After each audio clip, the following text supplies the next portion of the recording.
በጌታ በኢየሱስ ክርስቶስ ስም ሰላም እላችኋለሁ። እንዴት ናችሁ? እግዚአብሔር መንፈስ በመካከላችን አለ። አሜን። ካለፈው ሳምንት የሚቀጥል የእግዚአብሔር መንግስት በሚል ርዕስ ላይ አብረን እንካፈላለን። እግዚአብሔር ቢፈቅድ ደግሞ በሚቀጥለው ሳምንት ጸሎት የሚበዛበት ይሆናል። ጸሎት ጋር አብሮ የተገናኘ ነገር ይሆናል። ሁለት ክፍሎችን አብረን እናያለን። የመጀመሪያው የምንመለከተው የማቴዎስ ወንጌል ምዕራፍ 6 የጌታችን ኢየሱስ ክርስቶስ ማስተር ፕሬየር ወይንም ደግሞ የአባታችን ሆይ ጸሎት የሚባለውን የመጀመሪያውን በዛ ቦታ ላይ የተጻፈውን ስለ መንግስቱ ጌታችን ኢየሱስ ክርስቶስ ሁል ጊዜ ዘወትር በመጸልዩበት ጊዜ ጸሎታችሁ መካከል አንዱ ሊሆን የሚገባው ተብሎ የተሰጠን የጸሎት መመሪያ በምዕራፍ 6 ላይ ተቀምጦልናል። እሱን እናይና ደግሞ ሌላ የመጽሐፍ ቅዱስ ክፍል ደግሞ እንመለከታለን። እስኪ ምዕራፍ 6 አነባዋለሁኝ ከቁጥር 7 ጀምሮ ባነበው መልካም ነው። አሕዛብም በመናገራቸው ብዛት እንዲሰሙ ይመስላቸዋልና ስትጸልዩ እንደነርሱ በከንቱ አትድገሙ፣ ስለዚህ አትምሰሏቸው፣ ሳትለምኑት አባታችሁ የሚያስፈልጋችሁን ያውቃልና። እንግዲህ እናንተስ እንዲጸልዩ በሰማይ የምትኖር አባታችን ሆይ ስምህ ይቀደስ፣ መንግስትህ ትምጣ ብላችሁ ጸልዩዋል። መንግስትህ ትምጣ፣ የምትመጣ መንግስት እንዳለች እያሰባችሁ ጸልዩ አለ። እስቲ ደግሞ በሉቃስ ወንጌል ምዕራፍ 17 ላይ ከቁጥር 21 ላይ ያለውን ደግሞ አብረን እስኪ ደግሞ እንመልከተው፣ እናስታርቅ። ምዕራፍ 17 ቁጥር 21 ቁጥር 20 ጀምሮ ባነበው መልካም ነው። ፈሪሳውያንም የእግዚአብሔር መንግስት መቼ ትመጣለች ብለው ቢጠይቁት መልሶ የእግዚአብሔር መንግስት በመጠባበቅ አትመጣም፣ ደግሞም እንኋት በዚህ ወይንም እንኋት በዚያ አይሏትም፣ እነሆ የእግዚአብሔር መንግስት በመካከላችሁ ናትና አላቸው ይላል። ዛሬ በዋናነት የምንነጋገረው እነዚህን ሁለት ክፍሎች የሚያስታርቅ ሐሳብ፣ መካከለኛ የሆነ የሚያስታርቅ ሐሳብ ነው። ምንተው ለምንድነው ርዕሳዊ ትምህርቶችም ሆነ ስብከቶች በመናጠናበት ጊዜ ከሙሉ የመጽሐፍ ቅዱስ ሐሳብና ዳሰሳ ጋር ነው ነገሮችን የምናስተያየው። አለበለዚያ ማቴዎስን ብቻ የምናጠና ከሆነ በማቴዎስ ላይ መንግስት ትምጣ ብላችሁ ጸልዩ የሚለውን ብቻ ፈተነው የምናልፍ ከሆነ ማቴዎስ ጌታችን ኢየሱስ ክርስቶስ መሲህ ወይንም የእግዚአብሔር ልጅ እንደሆነ ለአይሁድ ሕዝብ የገለጠበት መጽሐፍ ነው ማቴዎስ። እንግዲህ ማቴዎስን ስናነብ በማቴዎስ አቅጣጫ ብቻ ይሄንን የእግዚአብሔር መንግስት ልንፈታው እንችላለን። ሁለተኛው ደግሞ ሉቃስ ላይ ደግሞ ስንሄድ ሉቃስ ሲጽፍ የጻፈበት ዋናው ምክንያት ኢየሱስ ክርስቶስ ፍጹም ሰው መሆኑን ያመላከተበት መጽሐፍ ነው። በዛ ውስጥ የነበረውን ታሪክ በመናይበት ጊዜ ብዙ የተለያዩ ሐሳቦች ተነስተዋል። እነሆ የእግዚአብሔር መንግስት መቼ ትመጣለች ብለው ሲጠይቁት እንዲህ የምትጠብቋት ነው አይደለችም፣ በመካከላችሁ ናት አለ ይላል። አሁን በመካከላችሁ ናት አለ የሚለውንም ከፈታ ነው ካብራራ ነው ከሉቃስ ወንጌል መጽሐፍ ወይንም መነጽር አንፃር ነው የምንመለከተው። ዛሬ ግን ሁለቱን ለማስታረቅ ብንሞክር ጥሩ ነው ብዬ አስባለሁ። ምክንያቱም አንዳንዴ የእግዚአብሔር መንግስት ትመጣለች የሚለውን ብዙ ጊዜ አጉልተን በሰፊው እንመለከታለን። እውነት ነው። ባለፈው ሳምንት እንደተናገርኩት የእግዚአብሔር መንግስት ትምህርት በአንድ ሳንቲም ላይ ያለ ሁለት ገጽታ ማለት ነው። አንድ ሳንቲም ነው፣ ነገር ግን ሁለት መልክ አለው። በአንድ ሳንቲም ላይ ሁለት ያለው መልክ በምን ይገለጻል? አንደኛው በመትመጣ መንግስት፣ ያ ማለት ምንድነው? በጌታችን በኢየሱስ ክርስቶስ የዳግም ምጽአት ላይ የተመለከተ ነው። ሁሉ ጊዜ በምድር ስንኖር ቤተክርስቲያንም ቅዱሳንም አንዱ የሚናፍቃቸው አንዱ የሚያስቡት ነገር የጌታችን የኢየሱስ ክርስቶስ ዳግም መምጣት ነው። እሱም ብቻ ደግሞ አይደለም። እሱም ብቻ ብለን ደግሞ እንዳንቆይ በሉቃስ መጽሐፍ ላይ ደግሞ እንደሚነግረን አረ በመካከላችሁ ናት፣ ስብስባችሁ በራሱ መገናኘታችሁ በራሱ ትርጉም ያለው ነገር ነው። ስለዚህ በመካከላችሁ ናት ግን ሲል ምን ማለቱ ነው? አሁን በመካከላችሁ ነው ሲሉ እንግዲህ እንደምታዩት ያለው ካሜራ ነው፣ ሳውንድ ሲስተም ነው፣ ጥሩ ወንበሮች፣ እናንተም ደግሞ የተወደዳችሁ የእግዚአብሔር ቤተሰቦች ቁጭ ብላችሁ በሚያምር አዳራሽ ውስጥ ነው ያለነውና በዚህ አዳራሽ ውስጥ የእግዚአብሔር መንግስት አለ ነው የሚለን መጽሐፍ ቅዱስ። እንዴት ነው በዚህ አዳራሽ ውስጥ የእግዚአብሔር መንግስት እንዳለ እንድናስብ የምንደረገው? ምንስ ቢሆን ነው? እንዴትስ ልናየው ይገባል? ይሄንን ነው ዛሬ አብረን እንድንመለከተው የምፈልገው። ስብስባችን ከንቱ አለመሆኑን እንድናውቅ። ምክንያቱም ጌታችን ኢየሱስ ክርስቶስ የእግዚአብሔር መንግስት ለእናንተ ማወቅን ተሰጥቷቸዋል ብሎ ተናገረ ለመረጣቸው ሐዋርያት ለደቀ መዛሙርቱ። ስለዚህ ስለ እግዚአብሔር መንግስት ምስጢር እንድንረዳ የእግዚአብሔር መንግስትን ሐሳብ በደንብ ውስጣችን እንድንይዝ ያስፈልጋል ብዬ አስባለሁ። እነዚህን ሁለት የማቴዎስ 6 እና የሉቃስ 17ን መካከለኛ ሐሳብ ለመስጠት ዛሬ 5 ነጥቦችን ለእናንተ እተዋለሁኝ። የመጀመሪያ የምናነሳው በመካከላችሁ ናት የእግዚአብሔር መንግስት ሲል ምን ማለቱ ነው የሚለውን ለመፍታት የምናነሳው በመጀመሪያ በጌታችን በኢየሱስ ክርስቶስ በተደረገ የኃጢአት ስርየት ያለ ክንውን የእግዚአብሔር መንግስት በመካከላችን የመኖር መታያዋ ወይንም መለያዋ ነው። የእግዚአብሔር መንግስት ዛሬም በማዳን ውስጥ፣ ዛሬም በጨለማ ያለውን ወደ ብርሃን በማምጣት ውስጥ፣ ዛሬም የእግዚአብሔር አዳራሽ የእግዚአብሔር መንግስት ብዙዎችን ወደ መንግስቱ የምትጠራ ናት። የጌታ አዳራሽ አይጠበንምና ብሎ ድሮ የዘመረው መዝሙር ነበረ ደረጀ። ያ ማለት ምንድነው? የማይጠብ ገና ሰፊ በአንድ ጊዜ የማይሞላ የእግዚአብሔር መንግስት ብሎ ያስቀመጠበት ተምሳሌታዊ አገላለጹ ምንድነው?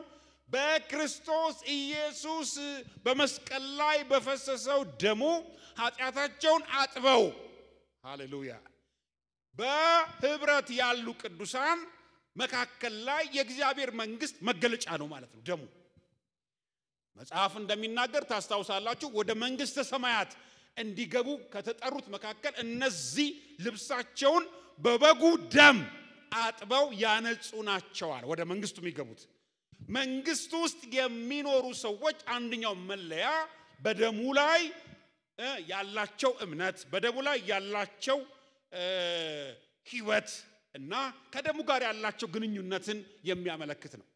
እኔና እናንተ ደግሞ ዛሬ በጌታችን በኢየሱስ ክርስቶስ በፈሰሰው ትኩስ ደም፣ ዛሬም በሚሰራው ደም፣ ለኃጢአት ይቅርታ በተሰጠን ደም አምነን ተቀብለን በሱም ደግሞ ምህረት አግኝተን ተሰብስበናል።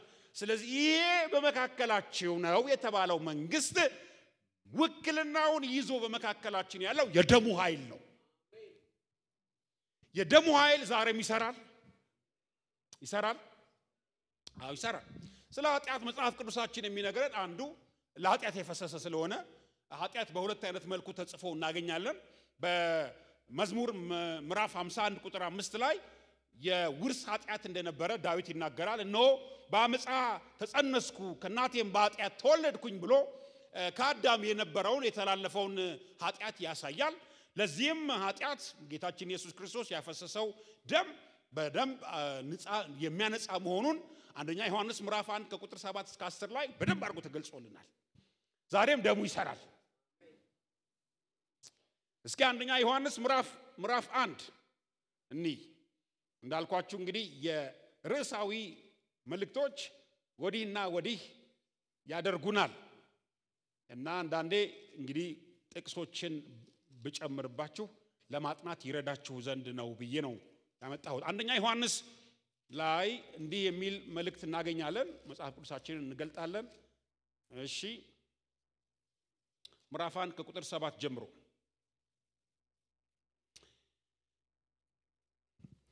ከነርሱም የሰማናት ለእናንተም የምናወራላችሁ መልእክት እግዚአብሔር ብርሃን ነው፣ ጨለማም በእርሱ ዘንድ ከቶ የለም የምትል ይህች ናት። ከእርሱ ጋር ህብረት አለን ብንል በጨለማም ብንመላለስ እንዋሻለን፣ እውነትም አናደርግም። ነገር ግን እርሱ በብርሃን እንዳለ በብርሃን ብንመላለስ ለእያንዳንዳችን ህብረት አለን። የልጁም የኢየሱስ ክርስቶስ ደም ከኃጢአት አይደለም ሁሉ። አያችሁ፣ ልምዳዊ ነገር ነው። ያነጻል ብቻ ስትሉ እውነት ነው ያነጻል። ግን ያነጻል ከምትለው ቃል ፊት ያለችው ቃል ወሳኝ ናት። ሁሉ የሚለው የደሙን ኃይል ያሳያል። ሁሉ ኃጢአት የለብንም ብንል ራሳችንን እናስታለን፣ እውነትም በእኛ ውስጥ የለም። በኃጢአታችን ብንናዘዝ ኃጢአታችን ይቅር ሊለን ከአመፃ ሙሉ ሊያነጻን የታመነና ጻድቅ ነው።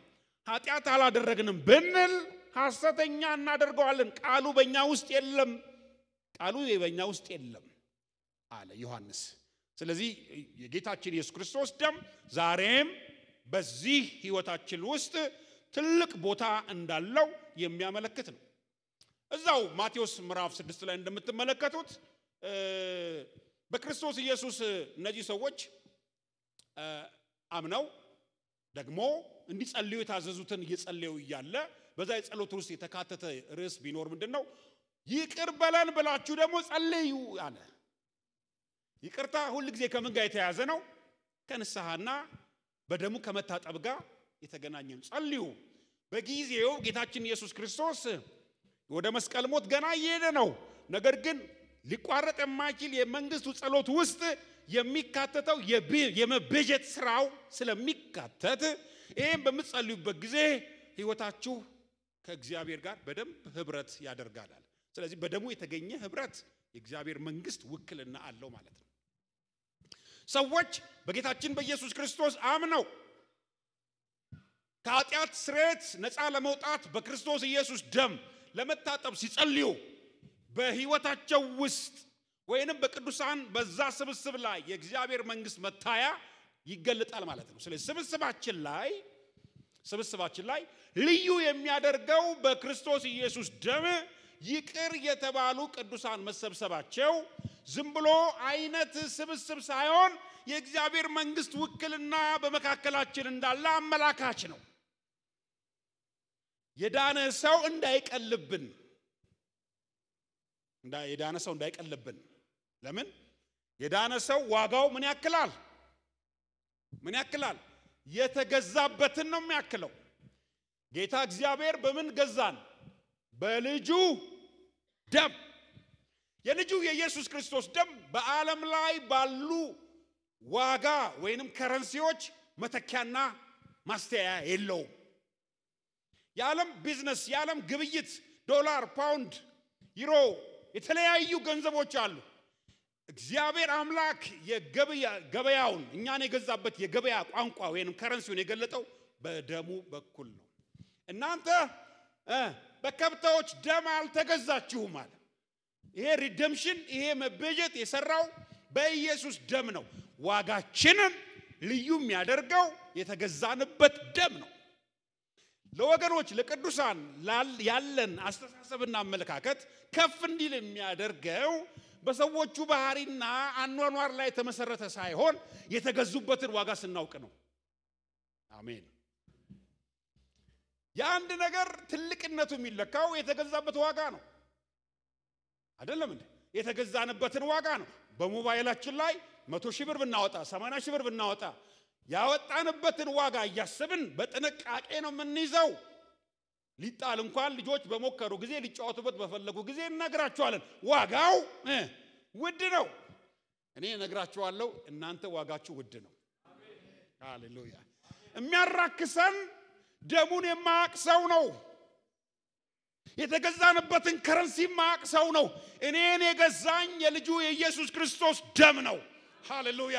አንቺን የገዛሽ አንተን የገዛ የተገዛንበት ደግሞ በመንግስቱ ውስጥ ያለ ከረንሲ ነው። ደሙ የእግዚአብሔር መንግስት ከረንሲ ነው። አሜን ነው ወይ? የእግዚአብሔር መንግስት አስተሳሰብ ይሄ ነው። ደሙ የእግዚአብሔር መንግስት ከረንሲ ነው። የኢትዮጵያ መንግስት የራሱ ከረንሲ ያለው ኢትዮጵያ ብር አለው። 100 ብር አለው፣ 200 ብር አለው። አንዳንድ ሀገሮች ስትሄዱ 500 ድፍን የሚባል 1000 አላቸው። 2000 ድፍን ያላቸው ሀገሮች አሉ በዓለም ላይ። የዓለም የመገበያያ ገንዘባቸው ነው። በዛ ነው የሚያስቡት። በዛ ነው ገንዘቡን ሁሉ ዋጋ የሚሰጡት።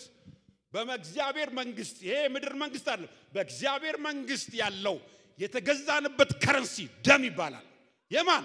የኢየሱስ ክርስቶስ ደም። እስቲ አንድ ላይ እንበለው፣ የጌታ ኢየሱስ ክርስቶስ ደም በሉ እስቲ። የተገዛውበት ዋጋ ነው።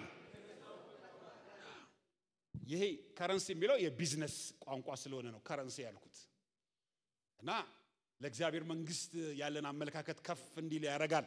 የተገዛንበትን ዋጋ እንድናውቅ ያደርጋል አይደል እንዴ ዋጋ አንዳንዴ ዋጋ ያለን የማይመስላቸው ሰዎች አሉ ለአንዳንድ ሰዎች ዋጋ ላይኖረን ይችላል ለአንዳንድ ሰዎች ዋጋ ላይኖረን ይችላል ኢዳ ውጣ ግባ እንዳላይ ፈጽሞ እንዳልመለከት የሚሉ ሰዎች ሊኖሩ ይችላሉ ዋጋችንን የማያውቁ ዋጋችንን የሚያውቀው የገዛን ብቻ ነው ሳይ ሃሌሉያ አው ልጆቻችን ቤተሰቦቻችን ጓደኞቻችን እንኳን አንዳንድ ጊዜ ዋጋችንን ይረሱታል ዋጋ የለህም የሚል ቃል አለኛ ሀገር አንድ ጊዜ በትራንስፖርት ሲሄድ if you don't have money you are nothing ይላል ገንዘብ ከሌለ ባዶ ነህ ሚኒባስ ላይ ተጽፎ እንደዚህ አይነት ጥቅስ ያለበት አገር ነው ያለነው ዋጋ የሚያሳጣ ጥቅስ ከዛ ላይ ማለት ነው ይሄንን ጥቅስ አላይም if you don't have money ገንዘብ ከሌለ አንተ ባዶ you are nothing ይላል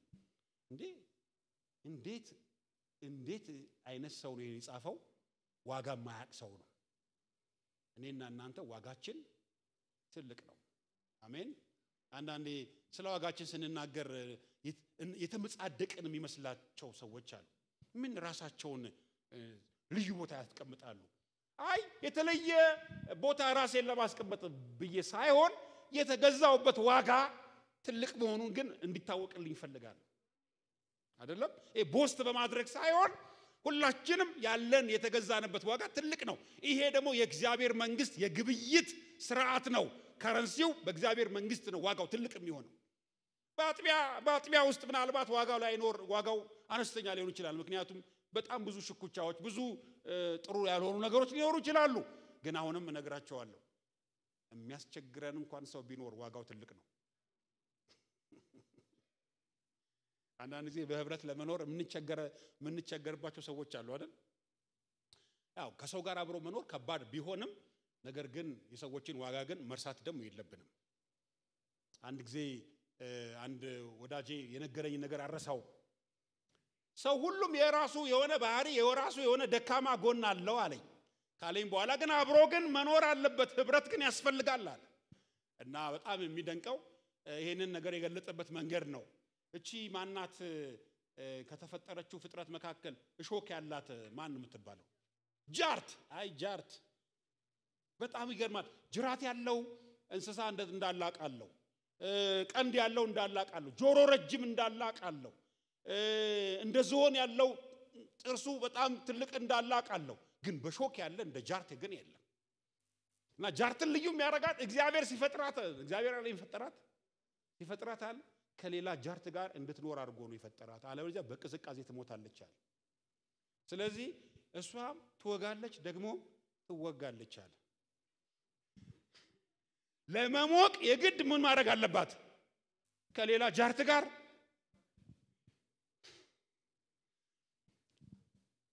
በቃ ሙቀቱን የሚያመጣው ደካማ ጎን ሊኖራት ይችላል እቺኛውም ደካማ ጎን ሊኖር ይችላል ወጊናት እቺኛው ወጊናት እየተወጋጉ ግን ይሞቃሉ ሰው አብሮ በሚኖርበት ጊዜ ብዙ የሚወጋጋበት ነገር ሊኖረው ይችላል ግን መርሳት የሌለብን የተገዛንበትን ዋጋ ነው የኢየሱስ ክርስቶስ ደም የእግዚአብሔር መንግስት ከረንሲ ነው አሜን እሺ የእግዚአብሔር መንግስት አሁን በመካከላችሁ ናት አረ ይሄ አዳራሽ ብቻ አይደለም በእውነት ይሄ የሚያምር ስፒከር ብቻ አይደለም ይሄ የሚያምር ቆንጆ መቀመጫ ያለበት ብቻ አይደለም የእግዚአብሔር መንግስት በመካከላችሁ ናት እርግጠኛ ነህ ሙሴ እርግጠኛ ነህ አዎ እርግጠኛ ነህ በምን እርግጠኛ ነህ ሁለተኛው የቃሉ ኃይልና ስልጣን የሚነገርበት ቦታ ነው የእግዚአብሔር ቃል የእግዚአብሔር መንግስት ወካይ ነው የእግዚአብሔር መንግስት በመካከላችን የመኖሩ አንዱ መገለጫ ቃሉን በኃይልና በስልጣን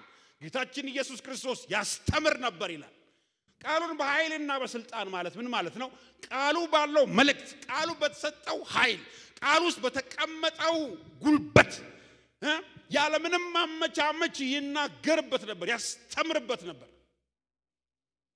በእውነት የእግዚአብሔርን ቃል በጣም የመናገሪያ በግልጽነት የመናገሪያ ምቹ ቦታ የት ነው ብትሉኝ የእግዚአብሔር መንግስት ልጆች በተሰበሰቡበት መሃል ከዚህ መካከል ውጪ እንዴት የእግዚአብሔርን ቃል ልንናገር እንችላለን ለዚህ ነው ጌታችን ኢየሱስ ክርስቶስ የእግዚአብሔር ቃል የሚመሰለው በዘር ይመሰላል ማቴዎስ ምዕራፍ 13 ላይ በዘር ይመሰላል። ዘሪ ሊዘራ ወጣ ብሎ የተናገረው ተምሳሌታዊ ንግግር ምንድነው የሚያመለክተው? በእግዚአብሔር መንግስት ውክልና የተሰጠው የእግዚአብሔር ቃል ነው። ቃሉ በመካከላችን ያለው ጉልበት ሮብ ያለው አርብ ያለው እሁድ ያለው ዝም ብሎ ፕሮግራም አይደለም። ዝም ብሎ ጊዜ መጨረሻ አይደለም። በመካከላችን የእግዚአብሔር መንግስት የመኖሪያው ምልክት ነው። ሃሌሉያ አሜን። አዎ እንደው ዝም ብሎ መዝሙር ከተዘመረ በኋላ እንዳይቀር ማን ይስበክ የሚባልበት አይደለም። እንደው ፕሮግራሙ ላይ ማን ደግሞ ይቆም፣ እንዴት ይምሽ፣ እንዴት ፕሮግራሙ ይለቅ አንድ ሰው ሳያወራበት ብለን የምናደርገው አይደለም። እንትና ይዝጋው እንትና ይሙላው የምንልበት አይደለም። የእግዚአብሔር ቃል የእግዚአብሔር መንግስት ድምጽ ነው። ኪንግደም ቮይስ የእግዚአብሔር ድምጽ።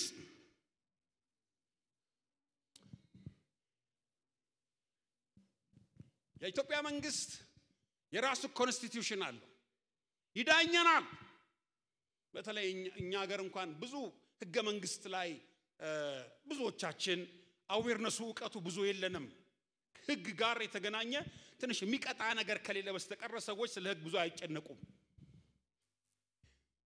ሀገር አንዳንድ ሀገር በጣም የምትሰሙት ህግ ነው። ህጉ በቃ በጣም ነው የሚፈራው። ህዝቡ ተንቀጥቅጦ የሚኖርባቸው ሀገሮች አሉ። በምድር ላይ ያለ መንግስት ብቸኛ ድምጹ ደንቡን ማስተላለፍ ነው። ያው ታውቃላችሁ ህግ አውጪ የሚባል አለ፣ ህግ አርቃቂ፣ ህግ ተርጓሚ የሚባል አለ። ይሄ ከቤተ መንግስት የሚወጣበትን ድምጽ ማስተላለፊያ ነው። እሺ የእግዚአብሔር ድምጽ የእግዚአብሔር መንግስት ድምጽ ምንድነው? ንገሩኛ። የእግዚአብሔር ቃል ይሄ ነው ኮንስቲቲዩሽን። የእግዚአብሔር መንግስት እኮ ራሱ ካንትሪ ነው። የእግዚአብሔር መንግስት እኮ ራሱ አገር ነው። ጌታችን ኢየሱስ ክርስቶስ መጥቼ ወስዳቸዋለሁ ወደ አገር ያለ በጉ ብርሃን የሚሆንባት አገር፣ ቫት ታክስ የሌለባት አገር፣ ያቺ አገር። አንድ ጊዜ በምድር ላይ ያለውን ጋብቻ ያጣጣቡ የኖሩ በሰማይ እንዴት እንደሚኖር ጭንቅ ያላቸው ሰዎች መጡና ኢየሱስን እኛ እዚያውን አግብተ ምናምን እየኖርን ነው፣ ትሄዳላችሁ ምናምን እያልከን ነው፣ መሄዳችንም አይቀርም፣ እዛ እንዴት ነው እንዘልቀዋለን ነው ያለ እህቶች አሉ። ጋብቻ የለም ወይ ላይ እንዴት ነው የሚቻለው አሉ። እንዴት ነው ወንዶች ሳይሆኑ አይቀሩም የጠየቁት፣ ወንዶች ናቸው እንዲህ አይነት ጥያቄ የሚያበዙት። እንዴት ይዘለቃል? ኢየሱስ ምን አለ? በዛ የለም ቁርጥህን ወቅ። ሃሌሉያ። መራብ የለም፣ መጠማት የለም፣ ሴት የለም፣ ወንድ የለም፣ ዲዛይሩ ራሱ የለም፣ የሴክስ ዲዛይር ራሱ የለም፣ የራብ ራሱ ስሜት የለም። አዲስ አካል ነው የምትለብሱት። ያ መንግስት የእግዚአብሔር መንግስት ተብሎ ይጠራል።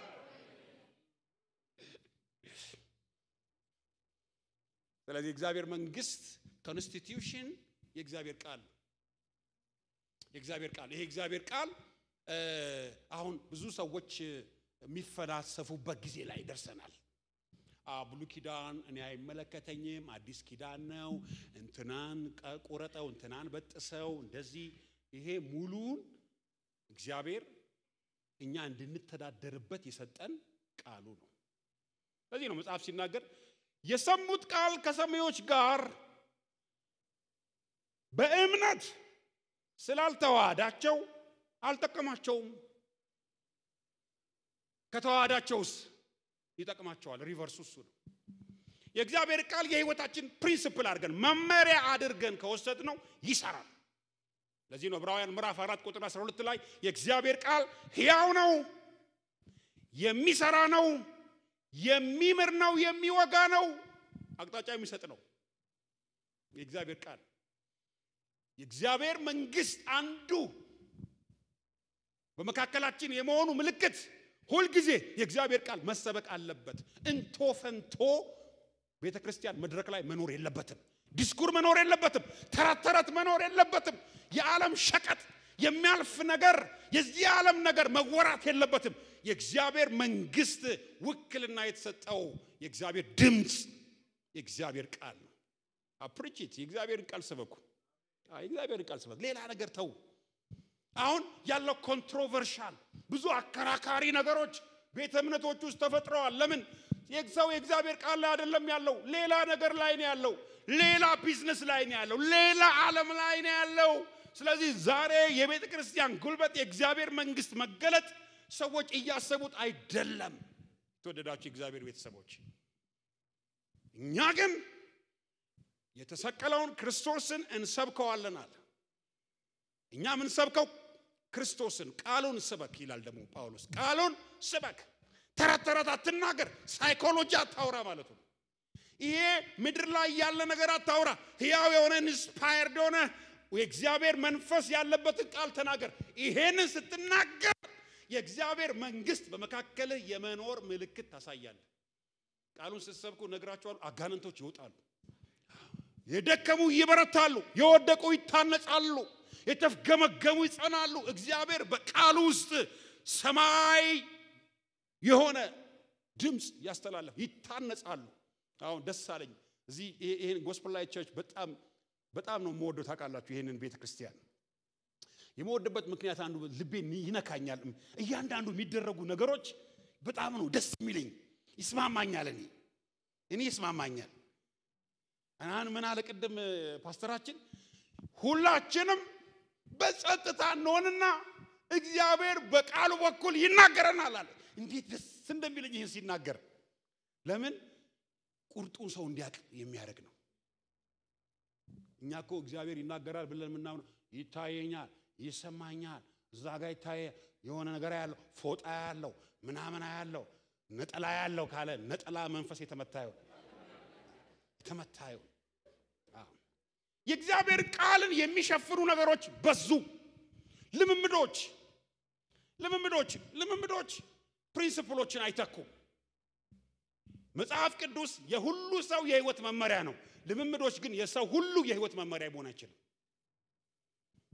ልምምዶቻችን የግሎቻችን ናቸው። የእግዚአብሔር ቃል ግን የሁላችንም ነው። ለአንድ ሰው ለሁለት ሰው መልእክት ልናገር እችላለሁ፣ ትንቢት ልናገር እችላለሁ፣ የእውቀት ቃል ልናገር እችላለሁ፣ መንፈስ ቅዱስ ያሳየኝን ላመለክት እችላለሁ፣ ለሰዎች እጅ ጭኜ መልእክት ላስተላልፍ እችላለሁ፣ ለሁለት ሰው ለሶስት ሰው። ይሄ ቃል ግን ሲናገር ሁሉንም ሰው ይመለከታል። ዋው አሜዚንግ! በጣም ነው ደስ የሚለኝ እግዚአብሔር ቃል። እንደየልካችን 30 ዓመት ለቆየውም በልኩ ይሰጠዋል፣ 40 ዓመት ለቆየውም በልኩ ይሰጠዋል፣ ገና አዲስ ገቢ ለሆነውም በልኩ ይሰጠዋል። ኦቨርዶዝ እንዳይሆንና እንዳይወድቅ በደረሰበት ነው የሚረዳው። እኩል አንረዳው። ለዚህ ነው ሲናገርኮ ማንም ቢሆን በተረዳበት በዚያ ይመላለስ። በመካከላችን የእግዚአብሔር መንግስት አለ። የእግዚአብሔር መንግስት መኖሩን በምን ታውቃላችሁ? በጎስፔል ላይት ቸርች ውስጥ ሁሉ ጊዜ ምን ይሰበካል? የእግዚአብሔር ቃል። እዚህ ቤተ ክርስቲያን 7 ሰዓት ትንቢት 7 ደቂቃ የእግዚአብሔር ቃል የለም። እኔ አልወደውም እሱን አደራረግ። 7 ደቂቃ ቃል አሳጠር የሚለዋል። ቃል አሳጠር። አንዳንድ ቦታ ሲሄድ ፓስተርዬ ቃሉ ይጠር ይሉኛል። ቃሉን አሳጠረውና ጸሎት ይብዛ ይላል። ጸሎት ይብዛ ማለት ምንድነው? ተናገር፣ የሆነ ነገር ተናገር። ከሌለ ከየት አመጣዋለሁ? መሆን እንደውም ያለበት ምንድነው? 7 ሰዓት የህይወትን ፕሪንሲፕል የሚይዝ የእግዚአብሔርን ቃል ሁሉ ጊዜ ማስተማር። ኢየሱስ ክርስቶስ አገልግሎቱን ማየት ትችላላችሁ። መፈወስ ይችላል። ቢፈውስ ፍጹም ፈውስ፣ ቢያድን ፍጹም፣ ቢሰራ ፍጹም፣ ምንም ስተት ነቀፋ ህጸጽም ያወጣለት ንጹህ የሆነ መለኮት የሆነ ክርስቶስ። በአገልግሎቱ ግን ስትመለከቱ አብዛኛውን ጊዜ ያስተምር ነበር ይላል። የእግዚአብሔር መንግስት በቃል ውስጥ የሚገለጥ ኃይል። አሜን። የእግዚአብሔር ቃል ኃይል እንዳለው ታውቃላችሁ። የእግዚአብሔር ቃል ኃይል አለው። አንደኛ መጽሐፉ እንደሚናገር ዕብራውያን ምዕራፍ 4 ላይ ይናገራል። የሚሰራ ነው ይላል። ኃይል አለው ማለት ነው ቃሉ። ይሄ ቃል አሁን ይሄ ቃል የድሮ ቃል የሚመስላቸው ሰዎች አሉ። እንደው መጽሐፍ ቅዱስንም አልቀየርከውም። ይሄ አይደለም ዋናው። ውስጡ ያለው መልእክት ኮንተንቱ ህይወታችንን የሚሰራው ስለዚህ ይሄንን የእግዚአብሔር መንግስት ውክልና የተሰጠውን የእግዚአብሔርን ቃል ምን ያክል እኛ እየተቀበልነው ነው እየሰማነው ነው እያነበብነው ነው እያጠናነው ነው ለእናንተ ተዋል ሶስተኛው የእግዚአብሔር መንግስት በመካከላችሁ ናት አዎ እርግጠኛ ነህ ፓስተር ሙሴ አዎ በምን ታውቃለህ ሶስተኛ የቅዱሳን ህብረት መካከል ላይ በሚጸልዩና በሚዘምሩበት ሰዓት የእግዚአብሔር መንግስት በመካከላቸው የመታያት ምልክት ነው ፌሎሺፕ ውስጥ ቸርች ምንለው ኤክሊሺያ ምንለው ጋዘሪንግ ምንለው ስብስብ ውስጥ ይሄ ስብስብ ዝም ብሎ አይነት የፖለቲካ ስብስብ አይደለም የሰፈር ስብስብ አይደለም ውደዱት መሰባሰባችሁን የዕብራዊ ጸሐፊ ሲናገር ምንም እንኳን የተለመደ ቢመስልም አርብ መምጣታችሁ እንደተለመደ ማርጋችሁ ቀጥሉ ለምዳችሁት እንኳን ቢሆን ልማዳዊ ስብሰባችሁን ምናት አርጓለ አታቋርጧል እና የተወደዳችሁ የእግዚአብሔር ቤተሰቦች መሰባሰባችን ውስጥ የእግዚአብሔር መንግስት አለ አሜን ነው ወይ ብንተዋወቅም ብንተዋወቅ የተመረጠ ነው ነገር ግን የዳንን ሰዎች የአንድ መንፈስ ተጠቃሚዎች ስለሆነን በመካከላችን ያለው ህብረት ሃሌሉያ ለዚህ ነው በማቴዎስ ምዕራፍ 18 ቁጥር 20 ላይ 2 ወይንም 3 በስሜ በሚሰበሰቡበት ጊዜ በመካከላቸው እገኛለሁ በጣም የምንደነቀው የመጨረሻ ትልቁ የህብረት መለኪያ 2 እና 3 ቁጥር ነው ይሄማ ብዙ ጉባኤ ነው ዘንድሮ አያችሁ በዚህ ዘመን ሞደርን ቸርች አንዱ ቻሌንጁ ምንድነው ራሱ አገልጋዩን ሲጠሩት ስንት ናችሁ ይላል ስንት ናችሁ ወደ ስንት ደርሳችኋል እውነቴን ነው የምነግራችሁ ግን 2 እና 3 ባሉበት ጉባኤ ላይ መገኘት የእግዚአብሔር መንግስት ውክልና ነው እኔ ምንቀው ጉባኤ የለኝም ኤኳየር ቢኳየር ሲኳየር ዲኳየር ኢኳየር ያልሄድኩበት የኳየር አይነት የወጣቶች ፕሮግራም የልጆች ፕሮግራም ዘመኔ ሙሉ ሳገለግል ይኖርኩበት ዋና ምክንያት 2 እና 3 የጌታ ልጆች በተገኙበት የእግዚአብሔር መንግስት አለ ብዬ አስባለሁ የእግዚአብሔር አብሮነት አብሮቱ እዛ አለ ብዬ አስባለሁ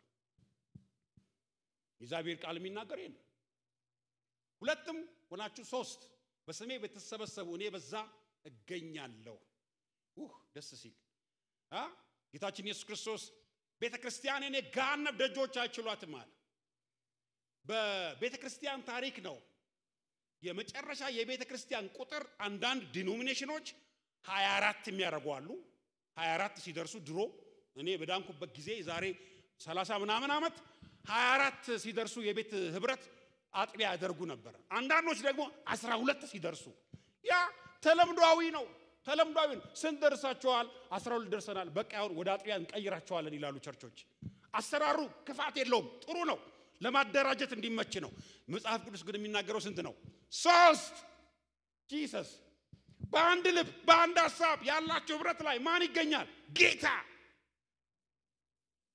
ይሄንንማ ስብስብ የበለጠ ምን አድርጎታል ተገኝቶበታል አለ በመካከላችን አንዳንድ ጊዜ ፕሮግራም ካለቀ በኋላ ዛሬ ጌታ መንፈስ ብዙ አልነበረም ይላሉ ማለት የእግዚአብሔር መንፈስ በጣሳና በሽሪሚሪ በሆነቃ ተለክቶ እንዴት ይቀመጣል መጽሐፍ ሲናገር እግዚአብሔር መንፈሱን ሰፍሮ አይሰጥም there is no measurement በእግዚአብሔር መንፈስ መለኪያ የለውም ግን ሰዎች ስለማያውቁ ዛሬ ብዙ አልነበረም የእግዚአብሔር መንፈስ ይላሉ ወይንም አልነበረም ይላሉ መለኪያው ምንድነው ሲል አልነካኝም ይላል ወይ አልሞቀኝም ይላል የእግዚአብሔር መንግስት ተጽኖ ፍሬውና ውጤቱ አንዳንድ ጊዜ የሚታያል አንዳንድ ጊዜ የማይታይም ፕሮሰስ ነው ሰው ለምሳሌ ማደጉን አያውቅም ግን ሲያድግ ይታወቃል ጥሩ አይነት መንፈሳዊ ነገር እየታየበት ነው ይባላል ምን ማለት ነው ፕሮሰስ ነው ፕሮግሬሲቭ ነው የእግዚአብሔር መንግስት እየሰራ ነው ይኸውላችሁ አርብ መምጣታችሁ ጠላት ምን ይላል ምን አገኘሽ ምን ተጠቀምሽ ምንድነው ቤኔፊት ያረክሽው እምትቆጥሪው የተጨበጠ ነገር ላይኖር ይችላል ግን something እየሆነ ነው የሆነ ነገር እየሆነ ነው እስቲ የሆነ ነገር እየሆነ ነው በሉ የሆነ ነገር እየሆነ ነው አሜን የሆነ ነገር እየሆነ ነው በጌታ በኢየሱስ ስም የእግዚአብሔር መንግስት በኃይል በስልጣን የምትሰራው መንግስት እናንተ ቤትም ስራዋን ትሰራለች እናንተ ህይወት ላይም ስራዋን ትሰራለች እናንተ ጉዞ ላይም ስራዋን ትሰራለች እንትን አይደለም ማለት ምንድን መሰላችሁ እንትን አታርጉት ሪሊጂን አይሁን እንዶ በቃ የሆነ ነገር ካልሞቀንና ካልቀዘቀዘን ጌታን ለመከተል አንዳንድ ሰው ጥያቄው ይሄ ነው እኔ ብዙ ጥያቄ አለኝ ይላል ቸርች አልመጣም የሚሉ ሰዎች ይገጥሙኛል ወገኖች ሆይ እኔም ጥያቄ አለኝ ጌታን መከተለው ጥያቄን ሁሉ ስለመለሰ አይደለም አምላክ ስለሆነ ነው እኔ ጌታን መከተለው ገብቶኝ አይደለም አምኜው ነው ብዙ ያልገቡኝ ነገሮች አሉ ሊገቡኝ የማይችሉ ነገሮች አሉ እንዴት ይሄንን የሚያክል ሉዓላዊ አምላክ በዚህች ሰው በሰራት አይምሮ እንዴት ለከዋለሁ አንዳንድ ነገር አይገቡንም እግዚአብሔር ጻድቅ ነው ይገባችኋል ሐሳቤ እግዚአብሔር ጻድቅ ነው ባይሆንም አመልከዋለሁ ባይገባኝም አሜን እላለሁ እከተለዋለሁ እሱ ዘላለም ጌታ ነው ግን ለክርስቲና ያስቀመጠው ምንድነው መስሉ 1 + 1 = 2 ስለዚህ አሁን ይሄንን እንደዚህ አድርጌ እንደዚህ ነው ይሄንን እዚህ ጋር ውጤት አንጣና ደግሞ እሁድ መጣለው ቸርች አምጥቼ 10 ሰጣለሁ ይላል ቁማር የለም እኛ ደቀ መዝሙር ነን የእግዚአብሔር መንግስት ተከታዮች አንዱ መታያችን የአማኞች ነን አማኞች አለበለዚያ ፕሩፍ ያረክ ሳይንስ ያረክ ምትሄድ ኮነ ተቸገራለ ዘማሪው ኮ ዘመረ ቁጥርን ከቁጥር ጋር ሲያጋጩት ቢኖሩ አያገኙትም ጌታ ሩቅ ነው አገሩ አለ ደሬ ምን ማለት ነው በኬሚስትሪና በማቴማቲክስ አሰራር የእግዚአብሔርን ነገር መግለጽ አትችሉም ዝም ብሎ ማመን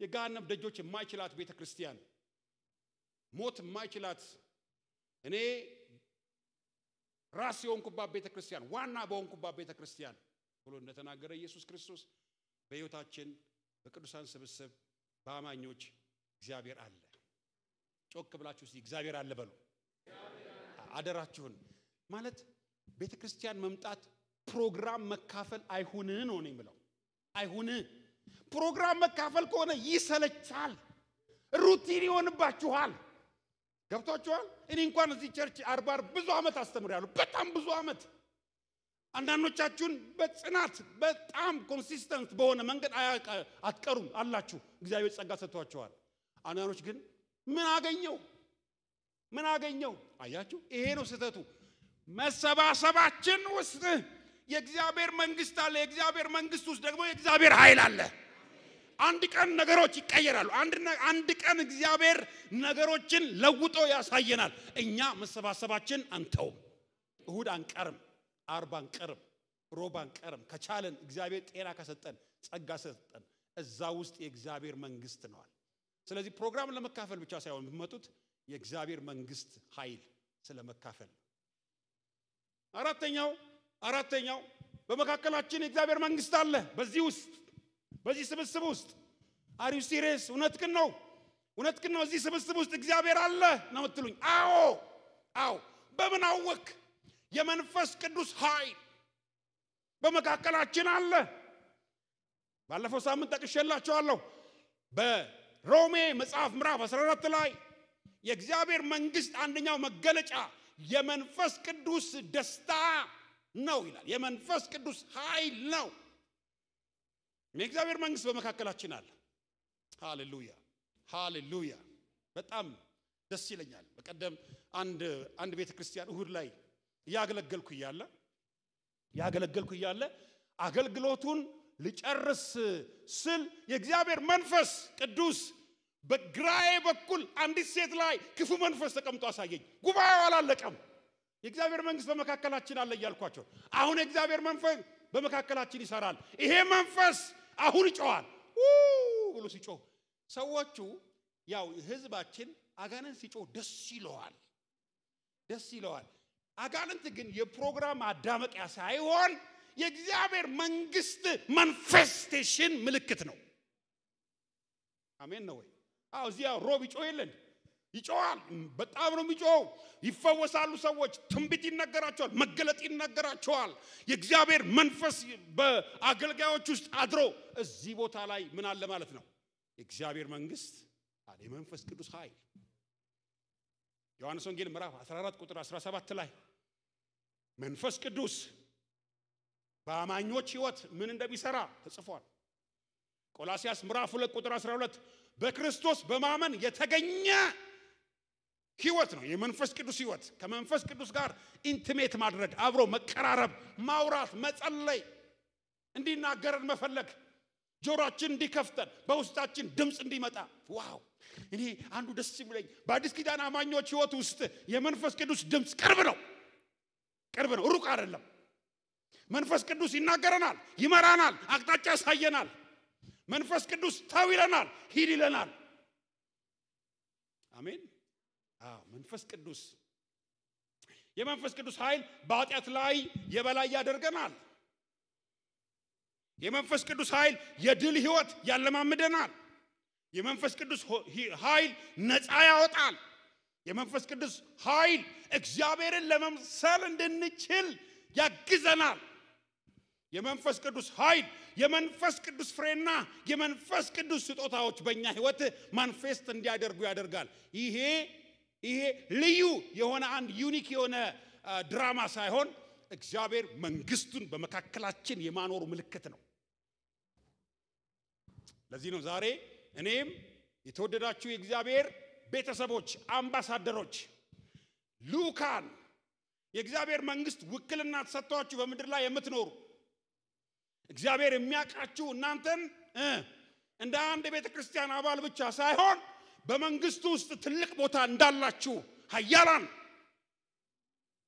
አሜን አንዳንድ አማኞች እኔ እንደዚህ እንኳን አትበለኝ ኃያላን ጎበዝ ጠንካራ የወጣ ብራብን አትበለኝ እኔ ደካማ ነኝ መዳኔ ብቻ ይበቃኛል መንግስት ሰማያት ብቻ ያውርሰኝ የሆነ ጥግ የሚሄድ አንዳንድ ጊዜ ትህትናን የገለጽንበት ነገር ጥሩ አይደለም እኛ ሀገር አባት ለልጁ ሁሉ ጊዜ ጴንጤ ማለት ትሁት ነው ይለውናል ጴንጤ ማለት ትሁት ነው አንገቱን ደፍቶ ነው የሚሄደው ጥግ ነው የሚሄደው ብዙ እንደዚህ ደፋር አይደለም ጭምት ነው እያለ ይነግረዋል ልጅ በቃ ጴንጤ ማለት ጥግ ሜር ነው ሻርፕ የሚለብስ ነው ደናን ሲለው ቅርስስ ብሎ ደና የሚል አይነት ነገር ነው ብሎ ስለነገረው አንድ ቀን ዝናብ የደበደበው አያየ ዳዲ ያውል ጴንጤ ያለው ጴንጤ አያ ያውል አለው ለምን ያጎነበሰ ነው ብሎ ነገሮታል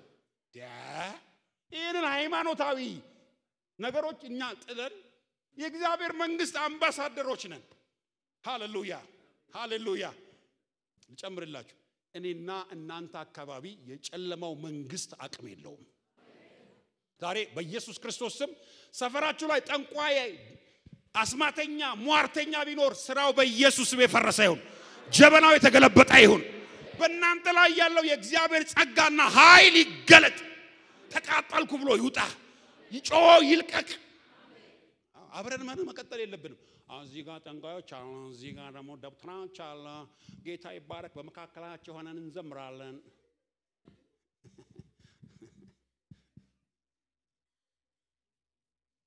ብዙ ነገር መናገር እችላለሁ ግን ጊዜ የለንም አምስተኛውና የመጨረሻው ልናገር የእግዚአብሔር መንግስት በመካከላችሁ ናት አዎ የመጀመሪያ ምን አልኩኝ በደሙ የተደረገ የኃጢአት ስርየት ቤዛነት ሪደምፕሽን መከናወን ሪደምፕሽን የተገዛንበት ደም የእግዚአብሔር መንግስት መካከላችን መኖሩን ማሳያ ነው ደሙ ዛሬም ይሰራል ሁለተኛው የቃሉ ኃይልና ስልጣን ሲሰበክ ሁሉ ጊዜ ሃይማኖታዊ ስርዓት የተከናወነ ሳይሆን እግዚአብሔር መንግስቱን አናውንስ ያደረገ ነው ያለው መንግስቱን ፕሮክሌም ያደረገ ነው ያለው መንፈስ ቅዱስ ሶስተኛው የአማኞች ህብረት ስብስባችን ጋዘሪንጉ ቸርች የተባለው እዛ ውስጥ የእግዚአብሔር መንግስት አለ አራተኛው የመንፈስ ቅዱስ ኃይል መገለጡ በመካከላችን ስታዩ ካሪዝማቲክ ቸርች ማለታችን ሳይሆን ኪንግደም ማኒፌስቴሽን አለ እንደውም ድሮ ቀርቷል ባይዘዌ ፔንቴኮስታል ቸርች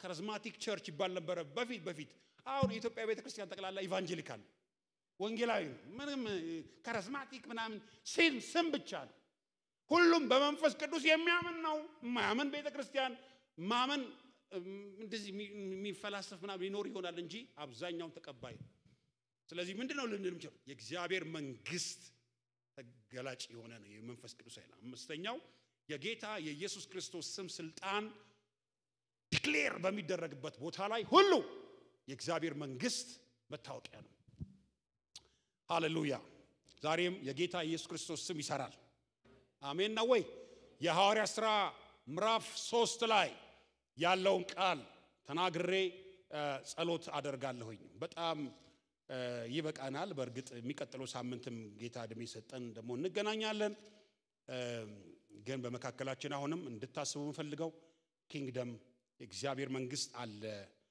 ቸርችስቲ ብቅላለው አትበሉ ስትችል ስልችል ነው ፓስተር የእመጣው አትበሉ የእግዚአብሔር መንግስት ኃይል ለመካፈል እሁድ እመጣለሁ ፓስተራችን አምባሳደር መሆኔን አውቄያለሁ ዝም ብዬ ተራ ምእመን ሳይሆን እንደ አምባሳደር ዝንጥ ብዬ ሃሌሉያ ያለኝን የመጨረሻ ልብስ ለብሼ ጌታዬን ለማክበር እንደ አምባሳደር እገኛለሁ